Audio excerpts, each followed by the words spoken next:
So for my service learning project, I have created a video. It's going to have my whole family in there, my brother, my mom, my dad. My dad's going to be the main star.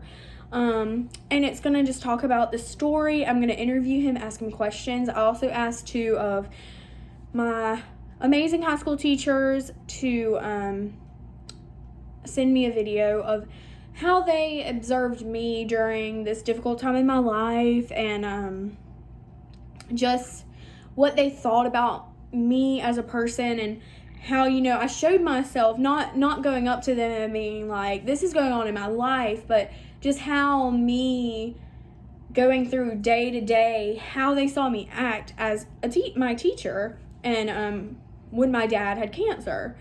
So for my community service project, I didn't get to actually go out and do a community service work, like the animal shelter or something. So I came up with this video, and it took a lot of time, and had to ask a lot of people and get them to message back and editing and stuff. But I made my whole family share how they felt emotionally, and my dad's financial, and just all that kind of stuff. And for my community work in this project, in these video, I'll mention about websites you can go to donate to cancer families or cancer patients. Like, you can go to www.cancer.org, and you can send a donation wherever you are. It goes to the hospital, but it goes to, a certain family and stuff. They will get it. And, there's St. Jude's, there's American Society. There's just a ton of the donation websites that you can do, and families will really appreciate it. I know my family want to give back since we've been in that boat, and I know that we had a lot of help from like church families or my friends at school, like close friends. They would give us like money, gas cards, gift cards to get food, and that really helps going back and forth to Savannah every day from Statesboro. And it just really is like, you're not stressed about your family, but you're already stressed too about like, how are you going to pay for all this stuff? This stuff is expensive. There's a lot of stuff. Anything medical is expensive, but there's a ton of stuff that goes in with cancer. Like, my dad actually had to get transported to another hospital and had to go in an ambulance, and just literally for 5 minutes down the road, I think it was a few $1,000s, and that's just, that wasn't planned. And luckily we do have good insurance, but there's some people that don't, and just donating will make a family feel less stressed, and it will do more than you think. And it'll also just really, really help and mean a lot to a family or a cancer patient. Like I said, there's a ton of websites you can go to, but the one I'm specifically trying to show everybody is my community service work is the www.cancer.org. That's the one that you can donate from anywhere. Some you have to go to the hospital and donate, but this one you can donate anywhere.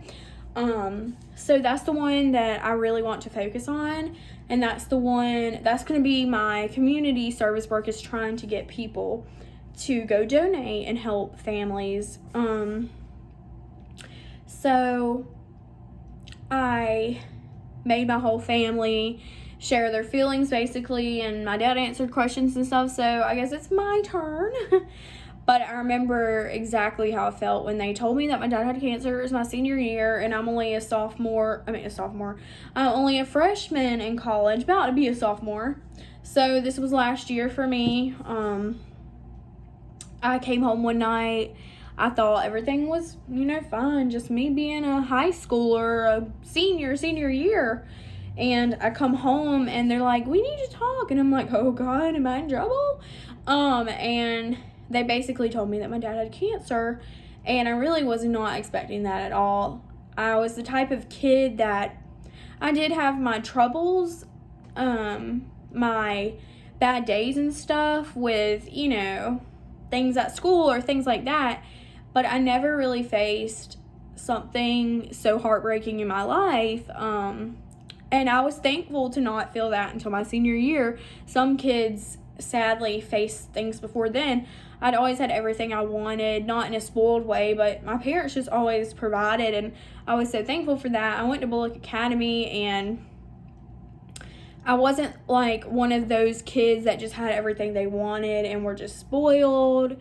My dad and mom definitely worked their tails off to send me to BA. It wasn't like, oh, we have a lot of money, let's send her to BA. Like, it was like, I want my daughter to go here, and my son, so that, you know, there's less bullying, just things like that. And my parents had to work their tail off to send me there, so I really appreciated that. But what I'm trying to say is, I really, really used to like worry about things that didn't matter. And when my dad got sick, I realized the things that really mattered, and the things that, what the difference was in just worrying about, oh my gosh, like this quiz tomorrow, like little things that don't matter. I mean, quizzes and tests matter, but you know, your family member being sick and with cancer is very, very important. And it was definitely a hard time. I remember that I instantly, like, didn't really say much. I was kind of numb, and I almost felt like I was in a dream. And my dad's always been my best friend. It's always been like, I don't know what it is about a daughter and a dad, but that's just the best relationship ever. And he's always been my best friend. I've always been like him exactly. And I was just so thankful to have my dad. My dad always had my back, and he was just my best friend. And so I'm so thankful that he's well today. But now it's my turn to share this hard time and this story to other people, so maybe I can give them some positive vibes, and maybe they can just realize that miracles do happen. But I really, really was upset. I didn't really hide it some days. Some days I tried to, but there were some days things would happen and I would just start bawling in front of everybody. And there were days I was stressed and I didn't know things were going to get better, but I still continued to pray, and me and my mom would pray every night. And, you know, I just wish when my dad was sedated that I could have talked to him. I remember telling one of my dad's nurses, I was like, if only he could just scream at me one more time, like, I'll appreciate it. But I really, really did feel sad, but there were some days I felt hopeful, and I'm glad I did have those days, because those days do really make you thankful for what you have and your family and your memories and just everything. And I'm so glad, like I said, that my dad is better and where he is today. And that's why I chose cancer as my topic and why I decided to make this video. And I'm really, really, really glad that you gave me this project, Professor Thomas. And I just really, really hope that families go and donate, and I hope that they will realize how much stuff like that means to me and my family, and how much it will mean to other families. So yes, I hope y'all enjoy watching this video. So yay. Hi, I'm Bo Donaldson, Cassie Donaldson's dad. In 2019, I was diagnosed with esophagus cancer. I went through 5 weeks of chemo and radiation.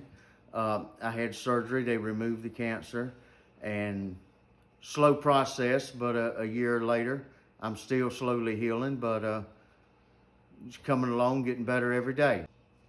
So how did you feel emotionally when you found out you had cancer? Well, that's something that you never prepared for. Obviously, I was not. But the doctors and the chemo doctors, all of them assured me that they had caught it in time. And so all I had to do was just put my faith in them and the Lord, and we went through it, and everything went fine. But you always going to have emotions with something like that. How expensive were bills and treatments? Well, luckily I had good insurance. However, even with insurance, you have the cost of gas, family staying at the hospital, meals. People doesn't realize until you've been in that position how expensive it really is, just not medically, but the stuff around it, food, motel rooms, gas, just stuff you don't even think about. So snacks, it just gets very expensive. What were your treatments and how did they make you feel? Well, the treatments were, I went through 5 weeks of chemo and radiation. I would go to Savannah every day for radiation, Monday through Friday. I would go down on a Monday morning. I would sit there for 8 hours and take one type of chemo. And then when I would get through that afternoon, they would give me a little bag and hook up another type of chemo. I would come home Monday afternoon. That type of chemo would be on 24 hours a day until that Friday afternoon. When I would go down there on the Friday afternoon to take my last radiation treatment of that week, they would take the chemo off and I would not have chemo or radiation Saturday or Sunday, and then Monday it would start all over again. And that went on for 5 to 6 weeks. And how did those treatments make you feel? Well, I didn't get too terribly tired. Because it was esophagus cancer, they were concerned at the beginning that with radiation and chemo, it would cause me to, when I would try to swallow, would burn or hurt real bad. And then because I knew it was going to hurt or burn, I would quit eating. So I had to get a feeding tube put in, and I used it some near the end of treatments, but I was very fortunate that, I went down there every day and I saw a lot of people that were in a lot worse shape than me. I got a little weak. I did not get real sick. Did not lose my hair like a lot of people. So even though it did get me down and I did get weak from it and all, I wasn't as bad as I saw other people. So I'm very grateful for that. Do you see life any differently now than you did before you had cancer? I do. There's a lot of things that you look at different afterwards. The little things that we take for granted are some of the most important.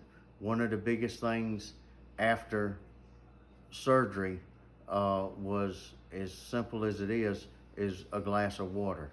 I wanted water to drink so bad, and I couldn't have anything for 5 days, nothing to eat or drink.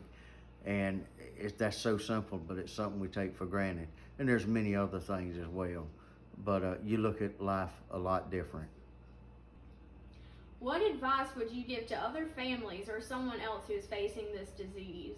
Well, one of the biggest things is you have to stay positive.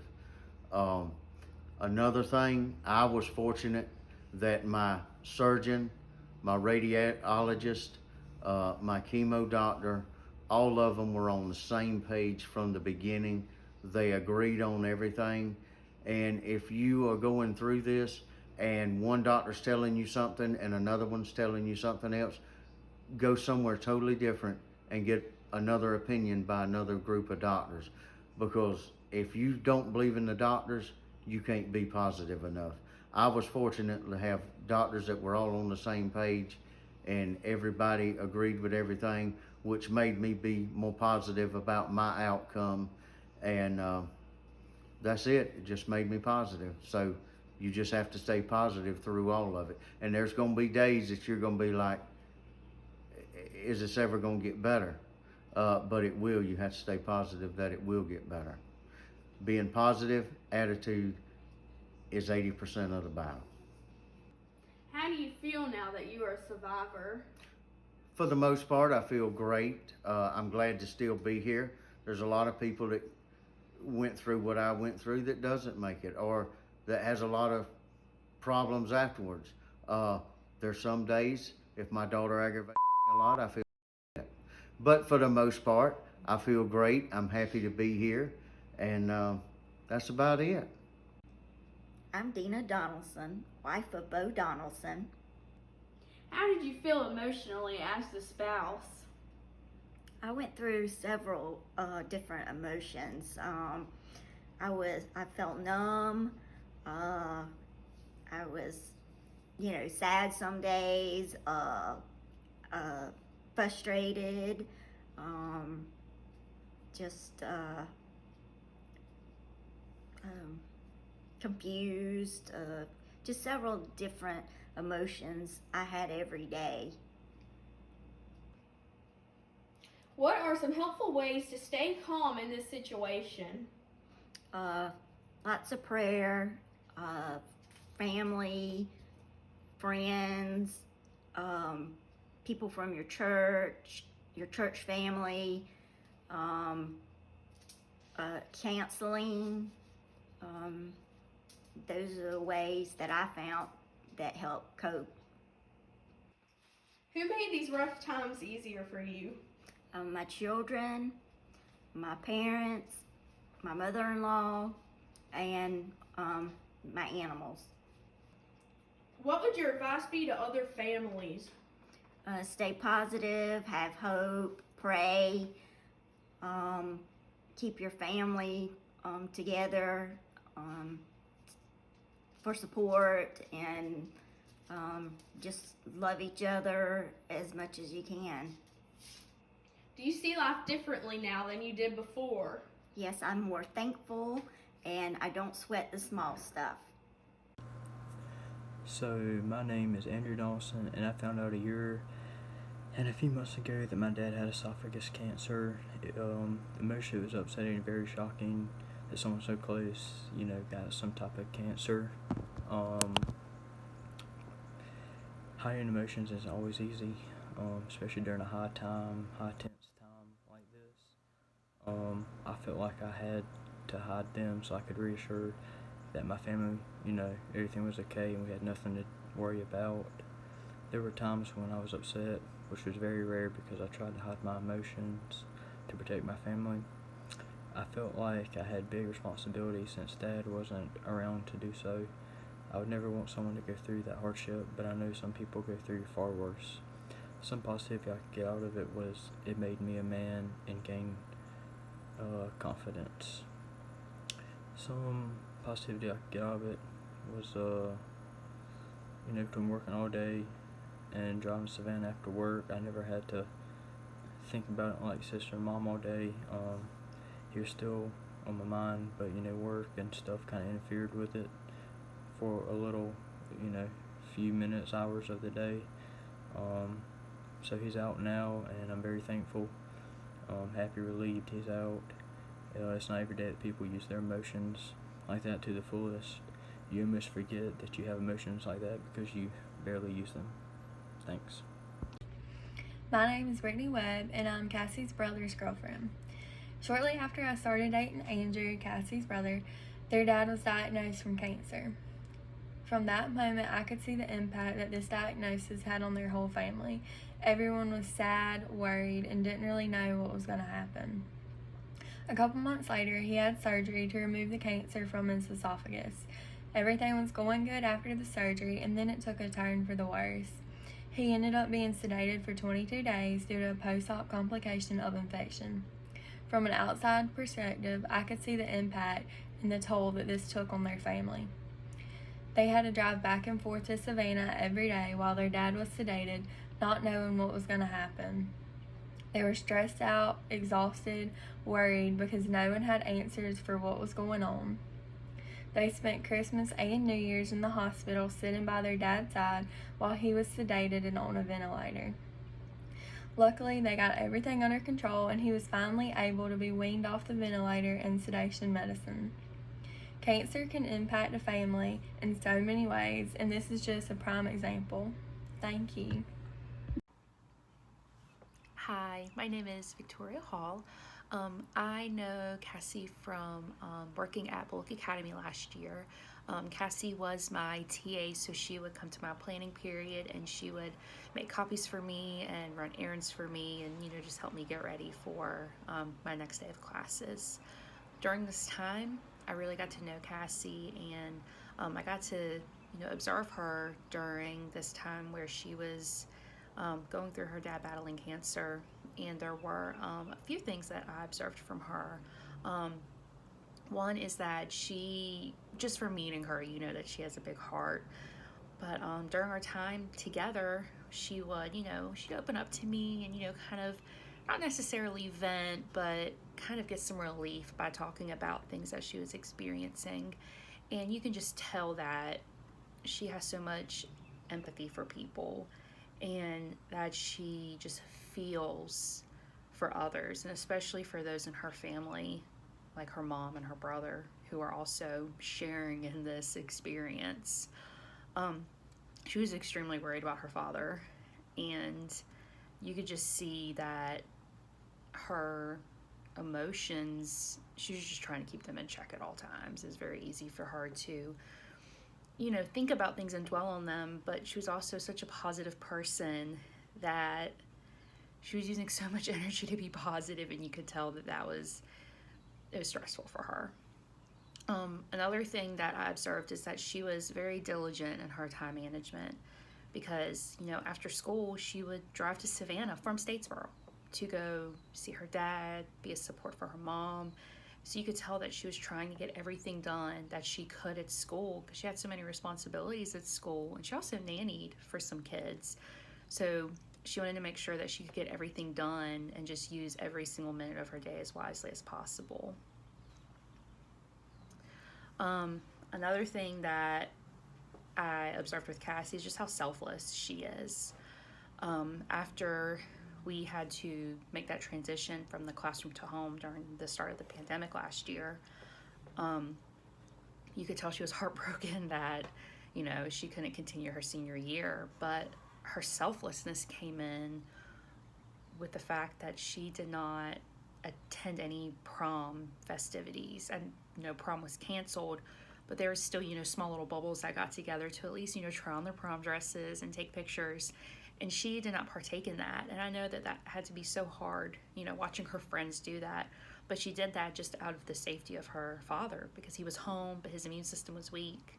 And she just did not want to take any chance at all with exposing him to COVID. And she also did not attend her graduation ceremony because of the same reason. So to go through your senior year of high school, those two huge milestones that you look so forward to, not only because of the pandemic they were canceled, but you did not even get to attend, the small gatherings just out of fear, and love of your father to keep him safe. That is such a selfless thing. And, I absolutely adore Cassie, and it's been, I don't want to say a pleasure watching her go through this, but it's definitely, I've enjoyed watching her grow, and she's such a great person. And I know that, wherever she goes in life, she is just going to be a blessing to everybody just because of the huge heart that she has. Hi, my name is Kyle Chambers, and I had the pleasure of teaching Cassie for a number of years, really going back to middle school. I taught her in several subjects: world history, U.S. history, econ. So I had the chance to know her over the course of several different years and watch her grow up. And one of the things I can say about Cassie is she's one of the most genuine people that I've ever been able to teach or be around at her, especially at her age. But as time went on, and she had to deal with some things that were out of her control, especially with the cancer with her dad. One of the things I can honestly say about Cassie is she never changed who she was. She dealt with it as best as anybody could deal with it. And she was the same person no matter what kind of day she was having. She was nice. She would always have a smile on her face. Very approachable as a person. And just a pleasure to teach and to be associated with. And I know a lot of times when we get thrown curveballs, our way, and face some hardships, that our tendency is to keep to ourselves. But Cassie was never that way. She would always be one of the first people in your classroom and would talk to you about everyday life. So those are just some of the things I saw from Cassie from the time that I got a chance to teach her and to know her. To learn more about cancer or become a monthly donor, go to cancer.org and help your community. Do you see life differently now than you did before? Hold on. And and then turn it off. Do it. What does the background No, look Dad, like? I want seriously. paper plates. Mama, paper plates aren't in the back. Okay, go. Oh, what's she doing? You videoing something too? Yeah, I'm just watching you. Dad. Hey, Tristan, stop it. Do we need to Dad, respond to just her? do the video. What I need to tell her? Jerry, Dad.